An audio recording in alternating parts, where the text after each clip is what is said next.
السلام علیکم دوستو، ہمارے رمضان اسپیشل میں آپ سبھی کا استقبال۔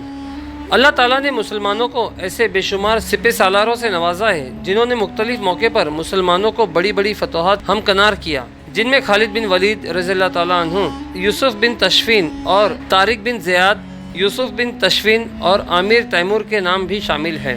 اس ویڈیو میں آج ہم ایسے ہی ایک جانباز سپہ سالار کی بات کریں گے۔ مکہ کے ایک ایسے گھرانے میں پیدا ہونے والا یہ بچہ اپنی دولت، سخاوت اور فہم و فراوت کے حوالے سے جانا پہچانا جاتا تھا۔ اس بچے کے والد ولید کا شمار مکہ کے ممتاز افراد میں سے ہوتا تھا۔ وہ مکہ سے طائف تک پھیلے ہوئے بے شمار باغات کے مالک تھے۔ اہل مکہ انہیں العدل اور الواحد کے القابات سے پکارا کرتے تھے۔ وہ عرب کے پہلے شخص تھے جنہوں نے چوری کے سلسلے میں ہاتھ کاٹنے کی تجویز پیش کی تھی، جو بعد میں اسلامی نظام میں شامل ہوئی۔ فوجی مہارت میں بھی حضرت ولید کا جواب نہ تھا، لہٰذا اس بچے کو دولت اور مزید خوبیوں کا سرمایہ ورثے میں ملا اور اس بچے نے بڑے شاہانہ انداز میں پرورش پائی۔ اس کے علاوہ آپ کو مردانہ کھیلوں اور فنون و جذب سیکھنے کا جنون تھا۔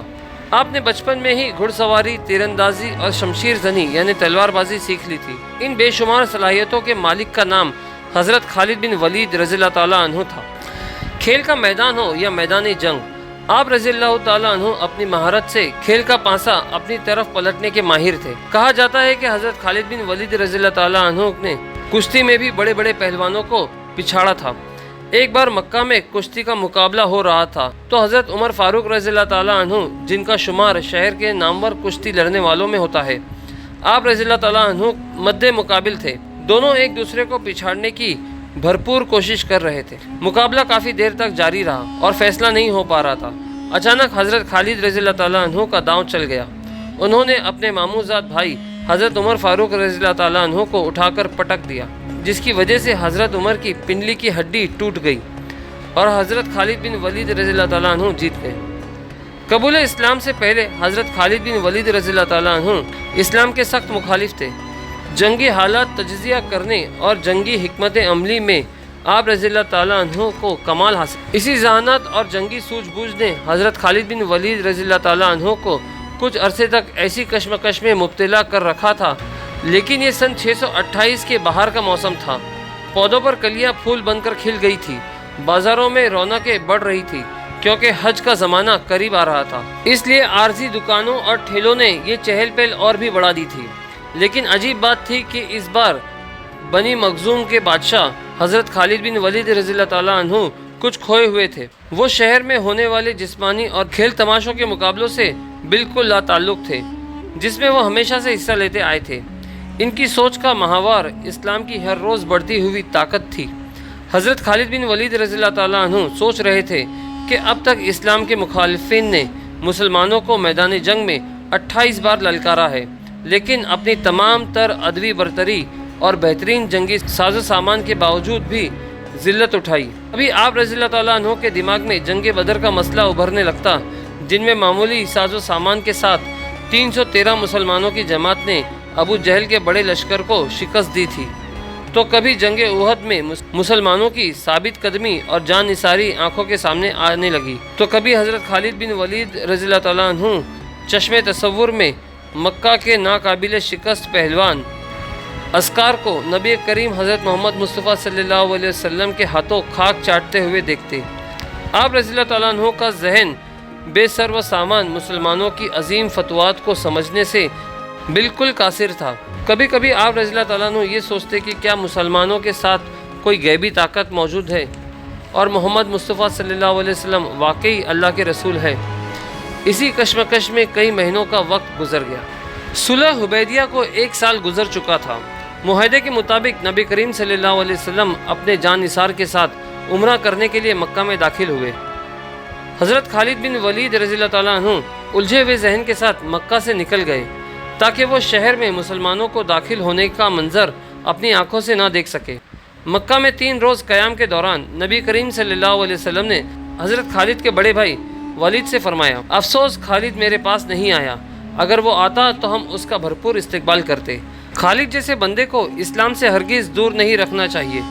ایک دوسری روایت کے مطابق حضرت خالد بن ولید رضی اللہ تعالیٰ عنہ کے قبول اسلام کے لیے نبی کریم صلی اللہ علیہ وسلم نے دعا فرمائی تھی۔ اس کے بعد حضرت ولید رضی اللہ تعالیٰ عنہ نے حضرت خالد رضی اللہ تعالیٰ عنہ کو بہت ڈھونڈا، لیکن ان کا کچھ پتہ نہ چلا۔ آخر کار ولید رضی اللہ تعالیٰ عنہ نے ایک خط لکھ کر کسی کے حوالے کیا اور درخواست کی جب حضرت خالد آئے تو ان کو یہ خط دے دینا۔ جب یہ خط حضرت خالد رضی اللہ تعالیٰ عنہ تک پہنچا تو ان کی کیا حالت تھی اور اس خط نے کیا کمال دکھایا، اس کے بارے میں حضرت خالد بن ولید رضی اللہ تعالیٰ عنہ خود فرماتے ہیں کہ میں اکثر سوچا کرتا تھا کہ مجھے نبی کریم صلی اللہ علیہ وسلم کے خلاف ہر محاذ پر ناکامی کیوں ہوتی ہے۔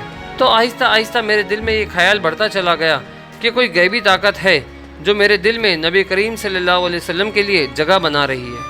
پیغمبر اسلام جب عمرہ کے لیے مکہ میں تشریف لائے تو میں وہاں سے نکل چکا تھا، جس پر میرے بھائی نے مجھے خط لکھا، جس پر یہ تحریر تھا کہ مجھے تعجب ہے کہ تم اسلام سے اس قدر نفرت کرتے ہو، حالانکہ تمہارے جیسا آدمی کبھی بھی اسلام سے دور نہیں رہ سکتا۔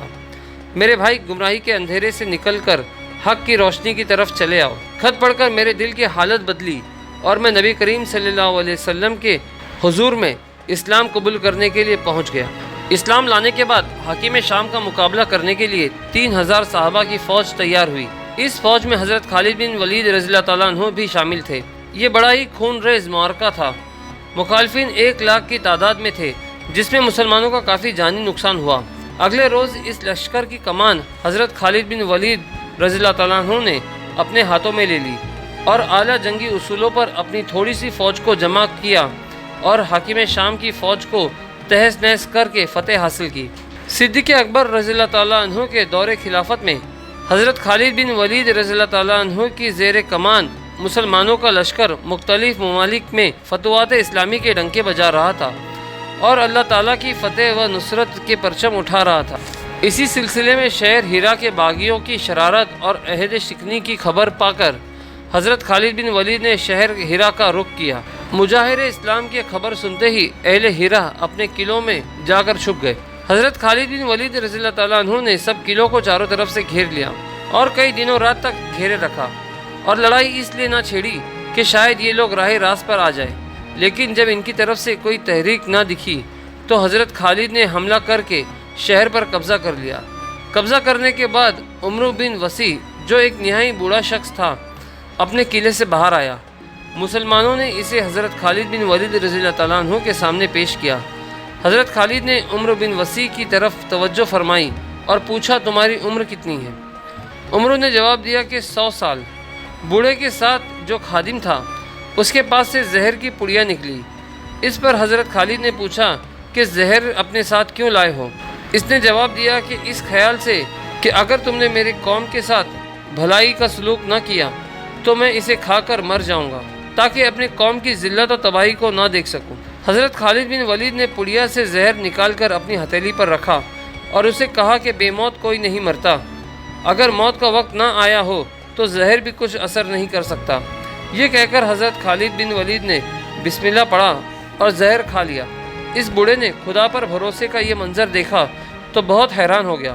عمر بن مسیح کی زبان سے یہ کلمہ بے اختیار نکل پڑا کہ جب تک تمہاری شان کا ایک شخص بھی تم میں موجود ہے، تم اپنے مقصد میں ناکام نہیں ہو سکتے۔ صدیق اکبر رضی اللہ تعالیٰ عنہ کے دور میں آپ اسلامی لشکروں کی سپہ سالاری کے فرائض انجام دیتے رہے۔ معرکہ یوما میں آپ صرف 13,000 فوجیوں کے ساتھ مسیلمہ بن کذاب کی لاکھوں کی فوج کو شکست دی۔ حضرت خالد بن ولید رضی اللہ تعالیٰ عنہ کے بارے میں بیان ہوتا ہے کہ جب بستر علالت پر تھے تو اپنے قریب بیٹھے ہوئے لوگوں سے کہا، میں نے بے شمار جنگوں میں حصہ لیا، کئی بار اپنے آپ کو ایسے خطروں میں ڈالا کہ جان بچانا مشکل نظر آتا تھا، لیکن شہادت کی تمنا پوری نہ ہوئی۔ میرے جسم پر کوئی ایسی جگہ نہیں جہاں تلوار، تیر یا نیزے کے زخم کا نشان نہ ہو، لیکن افسوس کہ موت نے مجھے بستر پر دبوچا۔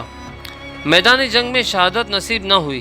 اس پر لوگوں نے ان سے کہا کہ رسول اللہ صلی اللہ علیہ وسلم نے آپ کو سیف اللہ یعنی اللہ کی تلوار کا خطاب عطا فرمایا ہے، اور اگر آپ کسی کافر کے ہاتھوں سے مارے جاتے تو اس کا مطلب یہ تھا کہ دشمن خدا نے اللہ کی تلوار کو توڑ ڈالا، جو کہ ناممکن تھا۔ یہ سن کر آپ کو کچھ اطمینان نصیب ہوا۔